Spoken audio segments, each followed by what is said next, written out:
বিসমিল্লাহির রহমানির রহিম। আমাদের তারেক রহমান তার মনুষ্যত্ব ভালো, সে দেশটাকে সুন্দর করে গড়ে তুলতে চায়, দেশের ভালো করতে চায়, দেশের মানুষের কল্যাণ করতে চায়। যেমন শহীদ প্রেসিডেন্ট জিয়া রহমান করতে চেয়েছিলেন, তার উত্তরসূরি সে সেই পদক্ষেপ নিছে। আপনারা দেশে বিশৃঙ্খলা না ঘটিয়ে সকলে তারেক রহমানকে দেশ চালাইবার জন্যে এবং দেশের ভালো করার জন্যে, দেশের কল্যাণ করার জন্য, মানুষের ভালো করার জন্যে সুযোগ দেন। এখন আপনারা বিশৃঙ্খলা ঘটেন না, এটা গণতন্ত্র দেশ।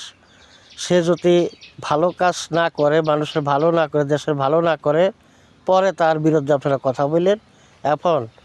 এখন নির্বাচিত প্রধানমন্ত্রী হয়েছে বাংলাদেশের 5 বছরের জন্য, এই 5 বছর তাদেরকে সুযোগ দেন, সে সুন্দরভাবে দেশকে এগিয়ে নিয়ে যাওয়ার জন্যে সবাই তাকে সহযোগিতা করেন।